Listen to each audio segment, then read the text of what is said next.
প্রিয় বন্ধুরা, স্বাগত জানাচ্ছি আরেকটি নতুন ভিডিওতে। আজকের এই ভিডিওতে আমরা জানার চেষ্টা করব যে খুব একটা দুঃখজনক ঘটনা ঘটে গেছে। সেটা হচ্ছে 250 জন মানুষ নিখোঁজ হয়ে গেছে কোথায়? আন্দামান নিকোবর দ্বীপপুঞ্জের কাছে, যেটা ভারতবর্ষের নিচের দিকে অবস্থিত। আসলে কি ঘটেছে ওইখানে?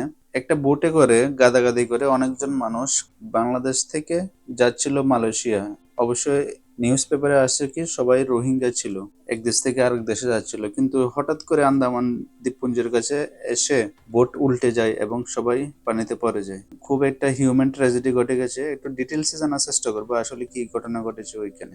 এই যে বিভিন্ন ধরনের সংবাদ মাধ্যমে অলরেডি প্রচার হয়ে গেছে, দেখুন, about 250 missing after boat carrying Rohingya refugee capsizes in Andaman C.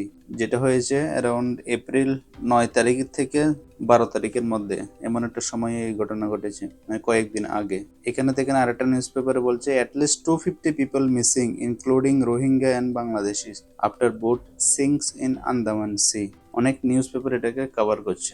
এই যে আবার এখানে বলছে কি এই 250 মানুষের মধ্যে প্রায় অনেকে নিখোঁজ হয়ে গেছে, এখনো বডি ক্যাপচার হয়নি, বডি পাওয়া যায়নি। যারা জীবিত ফিরেছে তাদেরকে ওইখানে লোকাল হসপিটালে নেওয়া হয়েছে। সো আমরা একটু ডিটেলসে জানার চেষ্টা করবো আসলে কি হয়েছে, কিভাবে হলো এই খুব সাংঘাতিক এই ঘটনাটা। সো আমরা যদি একটু ডিটেলসে জানার চেষ্টা করি আসলে কি হলো, এ মেজর হিউম্যানিটেরিয়ান ট্র্যাজেডি, যেটা এপ্রিলের 12 থেকে 9 মধ্যে হয়েছিল এই বছরে। এটা বোট ক্যারিং করছিল কি রোহিঙ্গা রেফিউজি এবং সাথে কিছু বাংলাদেশি ন্যাশনালও ছিল, এবং ক্যাপসাইজ হয়ে গেছে, মানে উল্টে গেছে নিয়ার টু আন্দামান সি। ওকে।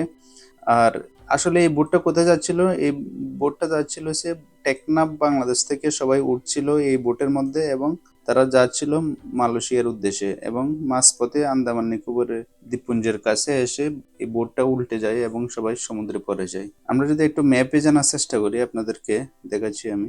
এই বাংলাদেশের টেকনাফ হচ্ছে এই জায়গাতে মধ্যে, বাংলাদেশের নিচে চট্টগ্রামের এই সাইডে।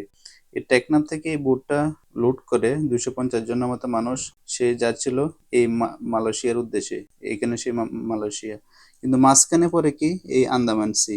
এইখানে এটা হচ্ছে কি আন্দামান নিকোবর দ্বীপপুঞ্জ। এখানে এসে কি হয়, বোটটা উল্টে যায় এবং সবাই সমুদ্রে পড়ে যায়, নিখোঁজ হয়ে যায়। আসলে তারা যখন বোটে করে এক জায়গা থেকে আরেক জায়গা যায়, বিশেষ করে এই রোহিঙ্গারা, দেখুন, একটা নৌকার মধ্যে, একটা বোটের মধ্যে কি অনেক মানুষ, যেখানে 50 জন জায়গা নিতে পারে সেখানে 100 থেকে 150 জন মানুষ গাদাগাদি করে বসে এবং অনেক ডিফিকাল্টির মধ্যে দিয়ে এক জায়গা থেকে আরেক জায়গাতে যায়। দেখুন এই অবস্থা, দেখুন এখানে একটা বোটের মধ্যে কত মানুষ একসাথে এরকম ভাবে তারা বসে গাদাগাদি করে এক জায়গা থেকে আরেক জায়গায় যায়, কিন্তু এর মধ্যেই তাদের কিরকম ভাগ্যের, দেখুন, মাঝপথে কি এই বোট উল্টে যায়।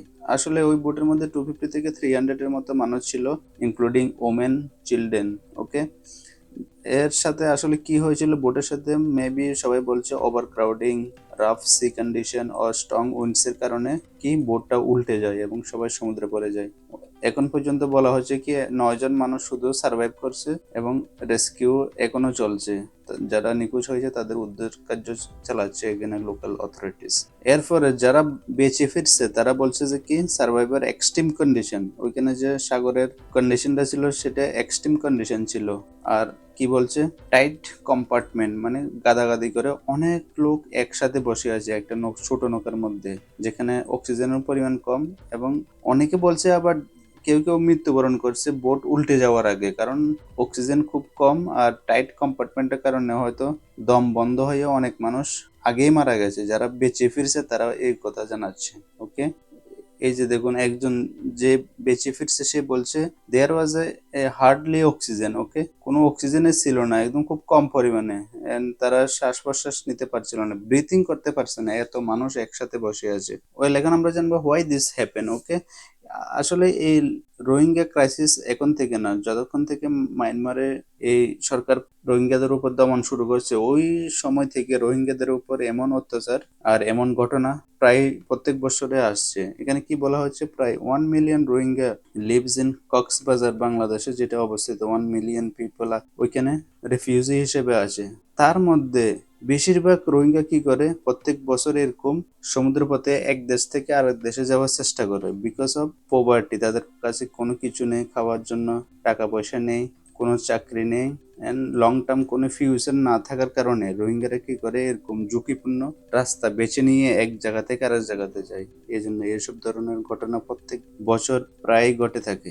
সেজন্য আমরা প্রায়শই দেখি কি এরকম ছোট ছোট নৌকা করে তারা এক জায়গা থেকে আরেক জায়গা যাওয়ার চেষ্টা করে এবং মাঝ সমুদ্রের মধ্যে এরকম অনেক নৌকা অথবা অনেক বোট ডুবে যায়, অনেক মানুষ একসাথে মারা যায়। এটা হচ্ছে হিউম্যান ক্রাইসিস, যেটা রোহিঙ্গাদের সাথে এখন হচ্ছে আর কি, খুবই দুঃখজনক। ওয়েল, এখন আমরা একটু পরিসংখ্যান দেখি। দেখুন, 900 Rohingya died or went missing because of এই সমুদ্রযাত্রা এখন পর্যন্ত। ওকে, 2025-এ অ্যালোন, এটা এই বছর তো এই আরো অনেক ঘটনা ঘটেছে। আর তারা এরকম সমুদ্রের যেসব ডেঞ্জারাস মাইগ্রেশন রুট এগুলো বেছে নেয়, কারণ তাদের কাছে কোনো অপশন থাকে না।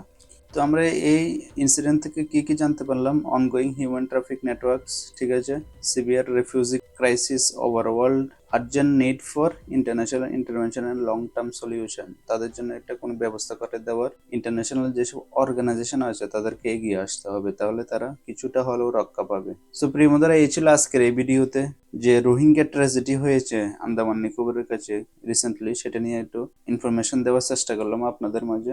সবাই ভালো থাকবেন, সুস্থ থাকবেন।